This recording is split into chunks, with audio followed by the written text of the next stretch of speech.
So you haven't been working a job for, let's say, 40 years and then transition into a business, or there's been a whole bunch of small side gigs, like side hustles, like obviously like e-com trading, all that sort of fun stuff. So where did you actually end up first starting off? Because you did mention about YouTube and sponsorship. So explain a bit more on that sort of part of your Yeah, story as well. And like even with the yeah, for sure. Airbnb's head driving as well, because you said you had like no jobs, that you just went, packed your bags, went to Dubai straight away on a bit of a whim. Yeah, no, for sure. So yeah, I mean, it's weird with me, right? Because I wouldn't say I was entrepreneurial from young. You know, a lot of people, I'm sure you've spoken to a lot of people yourself where they will say, yeah, there was a moment when I was younger, I was selling X, Y, and Z, right? But I never actually had a moment when I was younger when I was doing anything like that. I was always told 9 to 5 job, university, these are the only things that I knew. Obviously, when I was in school, for example, yeah, I used to see people selling, like sweets and drinks and all that kind of stuff, which people used to do. But no, I never was entrepreneurial to that extent, I guess. I think when I started working a job for the first time, I realized how difficult it was. I realized that I don't want to be doing this for the rest of my life, and there's got to be an easier way.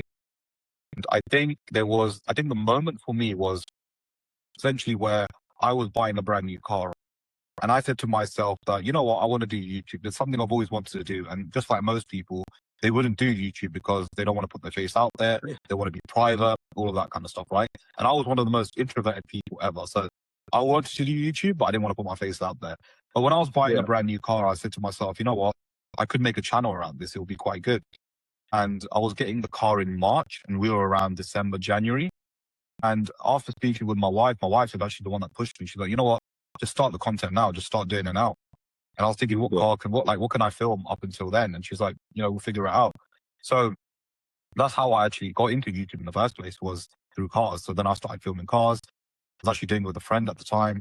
And we were filming cars up until I got mine. And then I just started filming content around that. And what I realized was when I filmed the first video, obviously it wasn't great. It was the first time I was on camera, but it improved after that. Like I felt so much more confident. And that's why I say to people now, like, just film your first video. After that, you'll be fine. Like it will just become easier for you to do later on. So that's kind of how I got into the YouTube side, I guess you can say, and the entrepreneurial side, where I was starting my own personal brand without realizing at the time. Just wait, Denyin, Yeah, Denyin, you got anything to say? Oh, I was just going to add to that as well. Because you did mention about you and your wife. She was just like, you'll figure things out. So she seems like she's even been like a pivotal part of your success since like the very start as well. I was going to say the same. Yeah, massively. My wife she's been there for me since day one. She saw things in me that even no one else saw, right? She believed in me since day one. And when we started, so I'll go through even the timeline. When we started YouTube, right? When I first started doing it, obviously a lot of people were like, probably making fun and maybe in behind the scenes, like I'm not too sure, but I know there was things being said behind the scenes and putting myself out there, obviously not being easy, putting content out there. And she was basically like my camera woman in the beginning. So she would record everything for me. And yeah, she supported me through the thick and thin, even when we moved to Dubai, when we didn't really have much, right?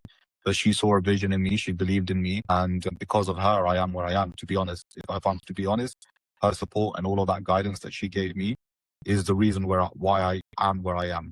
Yeah, that makes sense. And so my question is, what did she see in you that no one else saw? I think she saw potential. And I think she saw, it wasn't just like, she genuinely saw potential in me in that sense. And I think even when we moved to Dubai, right, when we first started, trying to obviously survive, there was times where we had no money. Literally, there was times we had no money and we're like surviving, for example, £50 in a month, right?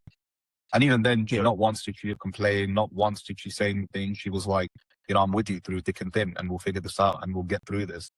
And it was like moments like that, I guess, kind of like make things easier for you. And that's when I was like, I need to really push and really find a way to get out of this.